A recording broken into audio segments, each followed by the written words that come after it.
Les deux révolutions majeures des précédentes années, c'est la partie effectivement e-commerce, hein, où on passe du réseau physique à un réseau virtuel.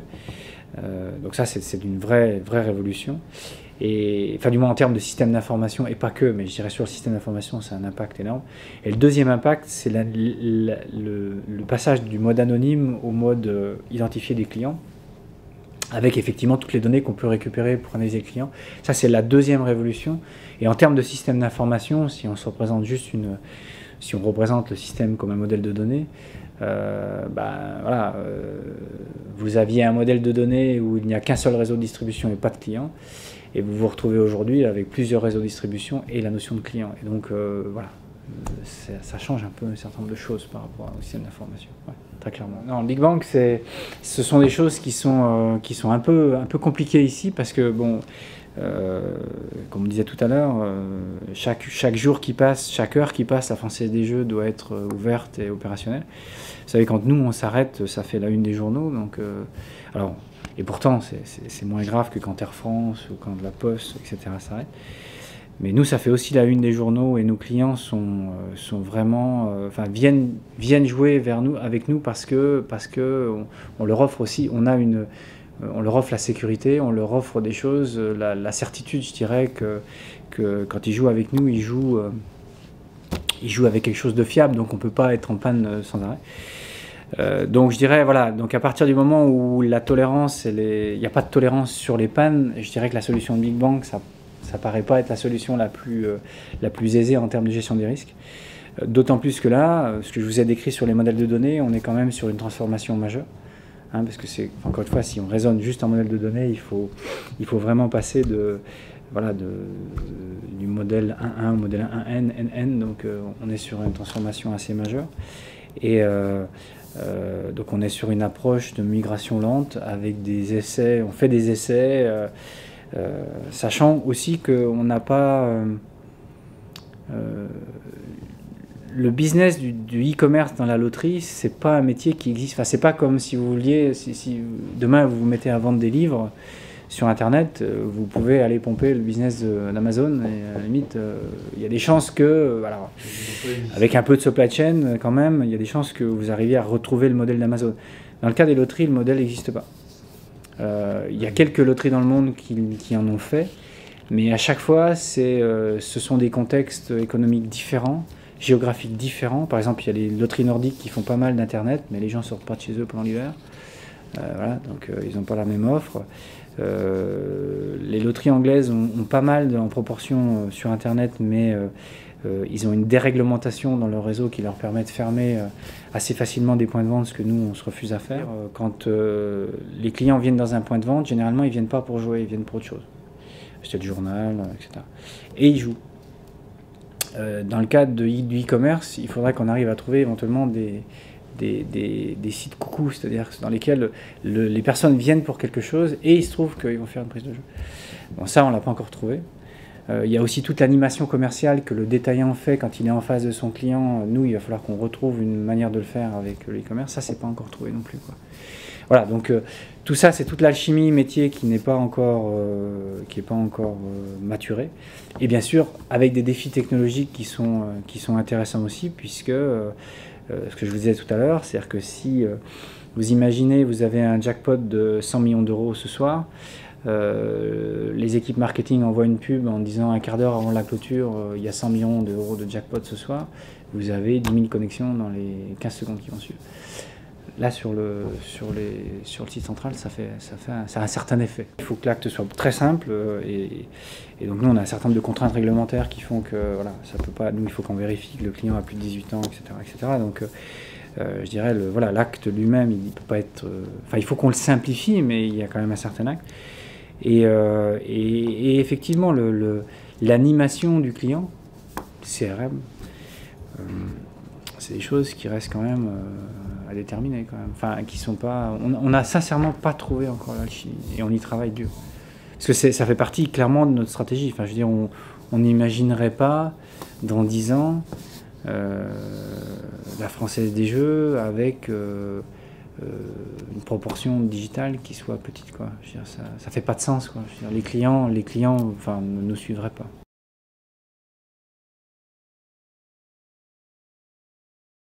Si on prend un angle qui va être le cycle de vie d'un projet, genre de l'idée jusqu'à la réalisation, il y a une phase d'étude qui est construite en général, qui est plutôt l'idée par les équipes métiers, donc marketing ou distribution. Ensuite, ça donne lieu à un certain nombre de checkpoints où les équipes vont demander l'autorisation d'engager telle ou telle dépense, hein, au cours du cycle. Alors suivant les étapes, hein, ça peut être des dépenses pour faire des études, des dépenses pour faire des spécifications, des dépenses pour aller au projet, etc. Donc je dirais quelque chose d'assez traditionnellement dit en V, pour arriver jusqu'à une recette et une mise en production. Ensuite derrière, vous avez une production informatique relativement classique, avec des indicateurs utiles, des process assez standards, du support 24/24, de la redondance un peu partout.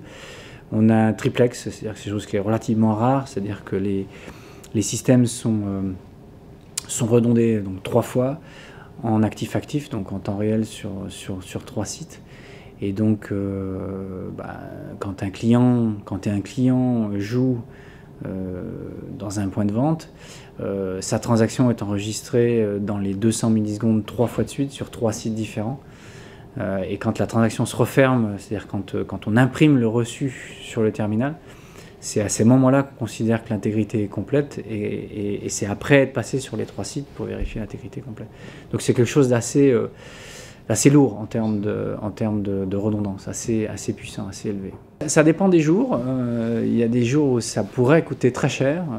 Si vous êtes un soir de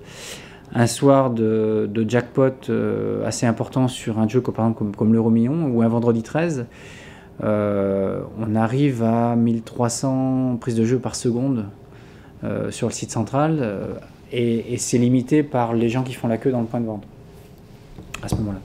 C'est-à-dire qu'on pense qu'avec l'évolution des nouvelles technologies et nouveaux modes de distribution, notamment tout ce qui est digital, on va monter beaucoup plus haut que ça, hein, puisque, encore une fois, là, la limite, c'est les gens qui font la queue. Donc, quand ils ne feront plus la queue et qu'ils vont jouer directement sur leur mobile à l'instant où ils veulent, ça peut aller très très loin. Ouais, on pense que le bon modèle, c'est vraiment un modèle hybride dans lequel le client va avoir un certain parcours qui va passer par peut-être quelque chose qui va se passer de façon digitale, un service qui va se passer de façon digitale, jusqu'à éventuellement un passage dans le point de vente, et puis le service qu'on va pouvoir lui rendre à travers le rendu des résultats, ou voir le paiement, etc., qui peut se faire après de façon digitale. Donc c'est plus comme ça qu'on voit l'avenir. Enfin, évidemment, c'est un autre monde, enfin, le monde dit on va dire du e-commerce et du digital, puisqu'il n'y a pas que le commerce, il y a aussi tous les services qu'on peut vendre ou amener aux clients à travers le digital. C'est effectivement un monde complètement différent du monde qu'on avait l'habitude sur lequel on a bâti toute notre expérience depuis quelques dizaines d'années.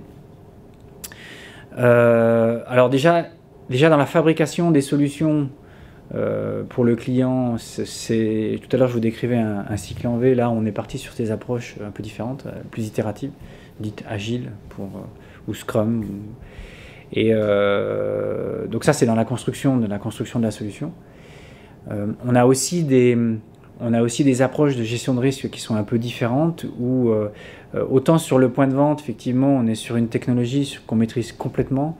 Le terminal, c'est nous qui l'avons fabriqué, le logiciel dedans, il est à nous, voire même le système d'exploitation, dans certains cas, c'est le nôtre.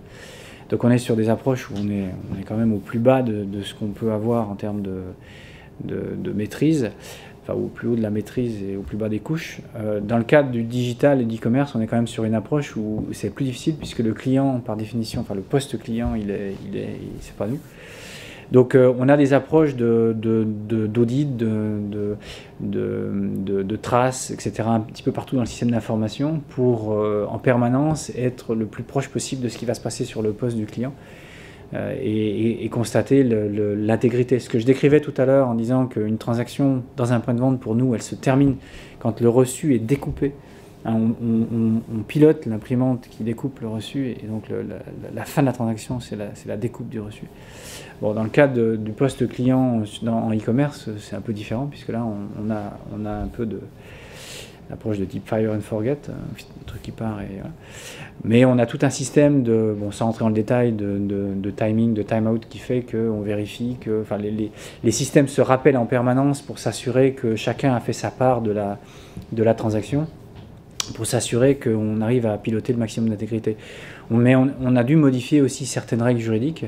On a dû modifier certains modes de fonctionnement des risques, la façon dont notre call center marche, parce que si vous voulez, dans le réseau, vous avez un call center avec en face des détaillants, sur le e-commerce, on a un call center avec en face des clients, et les relations avec les deux populations ne sont pas du tout les mêmes, donc on a des approches d'analyse des messages, des appels qu'on a, qui ne sont pas du tout les mêmes dans les deux cas. Enfin, pour nous, c'est vraiment deux mondes différents. Même si à un moment donné, encore une fois, le client, lui, va se promener dans ces deux mondes au gré de ses besoins. Pour nous, en termes de fonctionnement, c'est vraiment deux fonctionnements qui n'ont rien à voir, quasiment rien à voir l'un avec l'autre.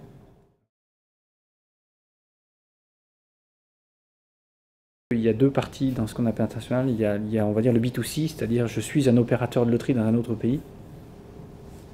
Et il y a le B2B, c'est-à-dire je fournis des services à un opérateur qui, lui, opère dans un autre pays. C'est deux approches très différentes. Sur le B2C,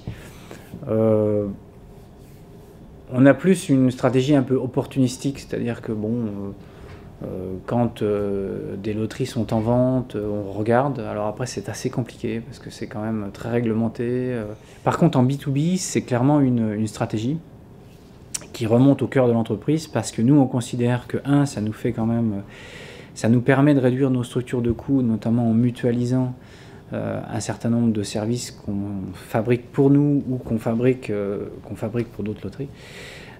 Ça nous permet aussi d'acquérir une certaine compétence à l'extérieur qui en interne, enfin je veux dire, on n'a pas la science infuse surtout non plus. Je vais prendre un exemple. La filiale qu'on a qui fabrique des logiciels embarqués sur les terminaux a fourni des loteries en Australie, au Canada, en Allemagne. Et à travers ce genre de clients, on apprend aussi ce qui se passe à l'extérieur, les façons de faire, les façons d'améliorer les choses. On se retrouve en général en compétition avec d'autres pour faire ça. Donc ça nous amène quand même à trouver des solutions qui sont un peu moins chères. Et c'est des choses dont la Française des Jeux peut bénéficier après en termes de solutions internes. C'est aussi, on fait partie d'une association qui s'appelle European Lottery, donc c'est l'association des loteries européennes. Et on fait partie de l'association mondiale des loteries, la WLA.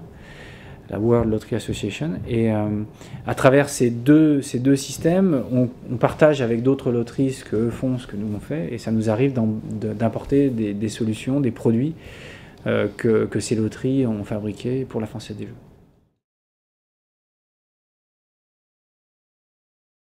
On a mis ça en place il y a pas très longtemps, donc bon, pour faire simple, pour déjà expliquer ce que le client va voir, ce sont deux jeux couplés, parce que le Euromillions, bon, c'est un jeu de tirage classique, vous jouez les numéros que vous pensez être les bons, ensuite nous on fait un tirage et on va voir si vous avez gagné.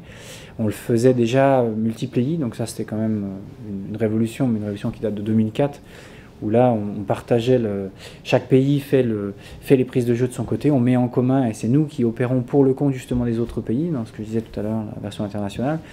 On met les choses en commun, on fait le tirage, c'est la Française des Jeux qui fait le tirage pour le compte des autres, et ensuite on rend à chacun la part des gagnants à l'intérieur de son pool.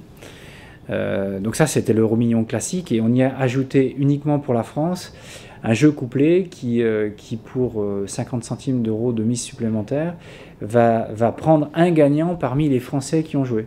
Et chaque gagnant, et chaque fois, donc ça veut dire que c'est pas comme un tirage classique où vous allez chercher des numéros et il y a ou il n'y a pas de gens qui ont joué ces numéros. Là, dans ce cas-là, on va aller chercher un gagnant parmi tous ceux qui ont joué.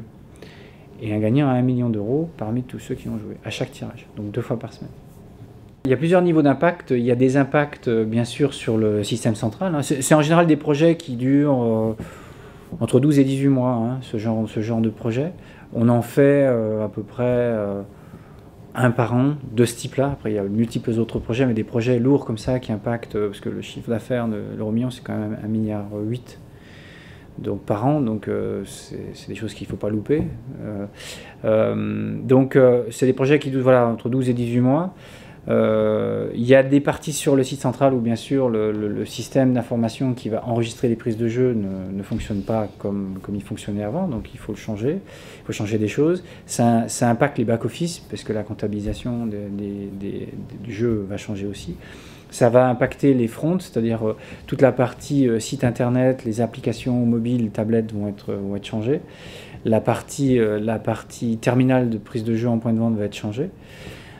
Ensuite, vous allez avoir des nouveaux bulletins dans les points de vente, donc il faut approvisionner à l'entrepôt. On a un entrepôt dans lequel on approvisionne tous les bulletins, les tickets à gratter, etc. Mais dans le cadre de Romillon, il n'y a pas de tickets à gratter.